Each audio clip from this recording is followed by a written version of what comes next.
એટલે કરદમ ઋષિએ કહ્યું, મને સારી પત્ની આપો. ભગવાને કહ્યું, તથાસ્તુ. આજથી ત્રીજા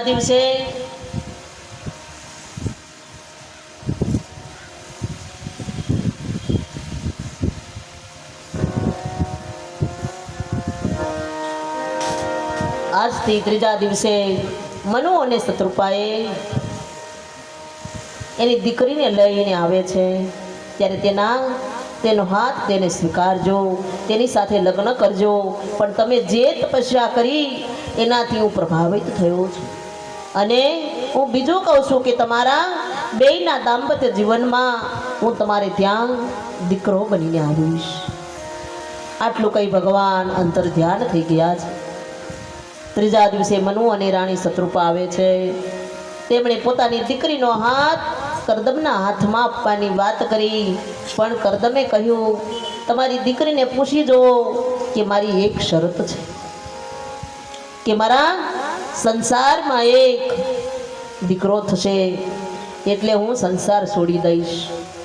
પછી ના કહેતા કે ઘર ચલાવવાની તેવડ ન હતી તો ઘર શું કામ માંગ્યું. પણ કરદમ ઋષિની વાત દેવહૂતિને ગમી છે. આવો ઋષિપતિ તરીકે મળતો હોય તો ભલે સંસાર છોડી દે, પણ મારે એને પતિ તરીકે સ્વીકારવો છે. અને તે વખતે કરદમ અને દેવહૂતિનું લગ્ન થયું. દાઈજામાં ખૂબ આપ્યું છે, સાથે સાથે સુંદર સંસ્કાર પણ આપ્યા છે. મારે આપ સૌ માતા પિતાઓને એટલું જ કહેવું છે કે તમારી દીકરીઓને દાઈજામાં એટલું બધું ધન આપજો, પણ સાથે સાથે સંસ્કાર રૂપી ધન આપવાનું ભૂલશો નહીં. નહીતર દીકરીઓને સંસ્કાર નહીં આપ્યા હોય તો આપેલા ધનની કોઈ કિંમત નહીં કરે. દીકરીઓને સંસ્કાર આપજો. ધનની કિંમત નહીતર સંસ્કાર વગર નહીં થાય. સંસ્કાર રૂપી દાઈજો આપી મનુ મહારાજ અને રાણી શત્રુપા નીકળી જાય છે. ત્યારબાદ સમય વ્યતીત થયો. તેમણે તેના પતિની ખૂબ સેવા કરી. દેવહૂતિએ કરદમ ઋષિની ખૂબ સેવા કરી. દાંપત્ય જીવનમાં કરદમ અને દેવહૂતિને 9 કન્યા થઈ. 9 કન્યા થઈ. આ 9 કન્યા આધ્યાત્મિક અર્થમાં નવદા ભક્તિ છે. જ્યાં નવદા ભક્તિ હોય ત્યાં ભગવાન આવે જ, એમાં સંશય નથી. 9 કન્યા પછી એને ત્યાં એક દીકરો થયો. ભગવાનનો અંશ અવતાર કપિલ નારાયણનું પ્રાગટ્ય થયું. બોલીએ કપિલ નારાયણ ભગવાન. ભગવાન કપિલ નારાયણનું પ્રાગટ્ય થયું. સમય વ્યતીત થયો ને સમયના એક કાળમાં કરદમ ઋષિ પોતે સંસારને છોડીને નીકળી જાય છે. આ બાજુ માતા દેવહૂતિ પોતાનો દીકરો છે એમ નહીં, પણ ગુરુ માની ભગવાનનું શરણ લીધું છે અને ભગવાનને પ્રાર્થના કરી. અહીંયા ગુરુ કેવા હોય તે જોવાનું, તેની ઉંમર નહીં જોવાની. ગુરુ કેવા છે એ જોવાનું છે, એની ઉંમર નથી જોવાની. તેનામાં જ્ઞાન કેટલું છે તે જોવાનું હોય. એટલે પોતાના દીકરાને દેવહૂતિએ ગુરુ માની અને આટલું બોલ્યા છે. ભગવાને શ્રી કૃષ્ણ ગોવિંદ હરે મુરારી હે નાથ નારાયણ વાસુદેવા. ભગવાને પ્રાર્થના કરી અને એટલું જ કહ્યું છે કે મારી એટલી જિજ્ઞાસા છે કે પ્રકૃતિ અને પુરુષના લક્ષણો બતાવો. આ જીવમાંથી મુક્ત થવું હોય તો શું કરવું જોઈએ? તમે બહુ શ્રેષ્ઠ પ્રશ્ન કર્યો છે માતા. ત્રિવિધિના તાપમાંથી છૂટવા માટે સંતનો સંગ કરો, સત્સંગ કરો.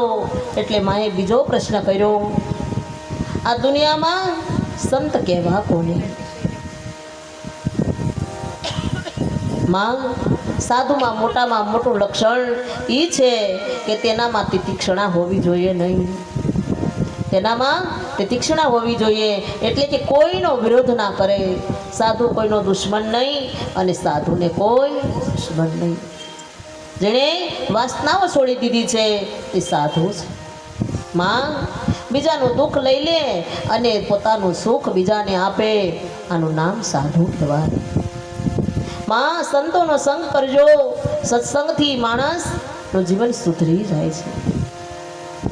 માં જેની આંખમાં કરુણા ભરી છે તે સાધુ છે, જેની પાસે દયા છે તે સાધુ છે, જે સંતોષી છે તે સાધુ છે. માં સંતોનો સંગ કરજો. માં સંતોનું જીવન અગરબત્તી જેવું છે, પોતે જલે અને બીજાને સુવાસ આપે તેને સંત કહેવાય.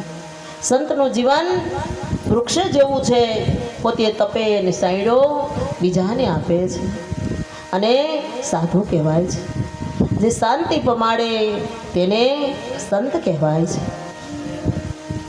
ઉનાળાનો દિવસ હતો, ધમધમતો તડકો હતો, બપોરનો સમય હતો અને એક યુવાન દીકરી આત્મહત્યા કરવાના વિચારે ચાલી જાય છે અને પોતાના અંગને ઢાંકવા માટે આવેલી ઓઢેલી સુંદરીમાં પથ્થર બાંધેલા અને એ પથ્થરને પોતાના પેટ સાથે બાંધી કૂવામાં પડે એટલી વારમાં ત્યાં એક સાધુ આવી તેને તે દીકરીનો હાથ પકડ્યો છે. એ દીકરી, એ બહેન, શા માટે પડે છે? તું આ શું કરે છે? શું થયું તને? તો આત્મહત્યા શા માટે કરે છો? યુવાન દીકરી આંસુની ધારા સાથે રડે છે અને રડતી રડતી આંખે એટલું બોલી છે, બાપજી મને મરી જવા દો. બેટા, તને શું દુઃખ પડ્યું છે? તો મરવું પડશે? તારા સાસરિયામાં કોઈ દુઃખ પડ્યું? તારી સાસુ કાંઈ કહે છે? દીકરી કહે, ના બાપજી, હું હજી સાસરે ગઈ જ નથી, હજી તો હું કુંવારી છું, મારા લગ્ન નથી થયા. તો તને તારા પેરિયામાંથી કોઈ કાંઈ કહ્યું છે બાપ?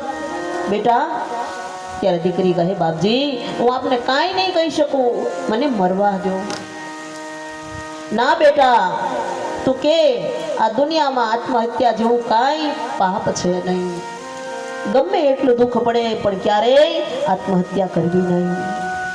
મારી વાત યાદ રાખજે, જિંદગીમાં લાખ દુઃખ આવે પણ આત્મહત્યાનો વિચાર ના કરવો. તને દુઃખ શું પડ્યું છે બાપ, કહેતો જરા ખરી. અને એ સમયે દીકરી ખૂબ અશ્રુધારાથી રડે છે. ના કહે, બેટા તારું મરવાનું કારણ શું છે? સંત પૂછે છે વળી વળીને. દીકરીએ પોતાના હૈયા ઉપર પથ્થર રાખી સાધુને બાપ જેવો ગળીને કહ્યું, બાપજી સાંભળો, હું એક કુંવારી કન્યા છું, મારા પેટની અંદર 5 મહિનાનું ગર્ભ છે. મારા પરિવાર અને જ્ઞાતિજનોને ખબર પડી છે કે હું ગર્ભવતી થઈ છું, મારા લગ્ન થયા નથી અને મારા ગર્ભમાં કોકનું પાપ છે. સમાજના લોકો મને પૂછે છે કે તારા ઉદરમાં રહેલા બાળકનો બાપ કોણ છે? તો હું તેનું શું નામ આપી શકું? તેનું નામ આપી શકું તેમ નથી, માટે બાપજી મને મરવા દો. ત્યારે ભારત વર્ષના સાધુ એટલું જ બોલ્યા છે, દીકરી તારા ઉદરમાં જે બાળક છે તું તેને મારી નાખવા માંગે છો. તારી આટલી ભૂલને કારણે 2 જીવની હત્યા કરવા માંગે છે. બાપુ, જો હું મારા બાળકના બાપનું નામ નહીં આપું તો આવતીકાલે સમાજના લોકો મને જ્ઞાતિમાંથી બહાર કાઢી મૂકશે. દીકરી, તારા બાળકના બાપનું નામ આપી દે તો તારો અને તારા બાળકનો જીવ બચી જશે. હા બાપુ.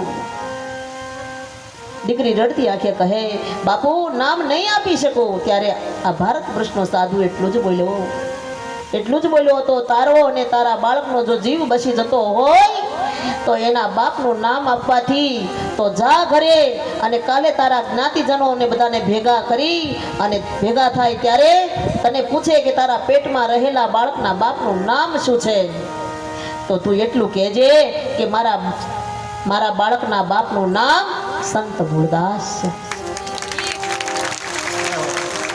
પણ બાપુ, હું તમારું નામ નહીં આપીશ. હું તમારું નામ આપીશ તો ગામ લોકો તમને શાંતિથી જીવવા નહીં દે, તમને ધિક્કાર છે. ત્યારે સાધુ એટલું જ બોલ્યા છે કે ભલે દીકરી મને ધિક્કારે સમાજ, તારો અને તારા બાળકનો જો જીવ બસી જતો હોય ને તો મારે ભલે દુઃખ સહન કરવું પડે, બીજા દુઃખ પોતાના ઉપર લઈ લે, એને જ આ દુનિયામાં સાચો સાધુ કહેવાય છે.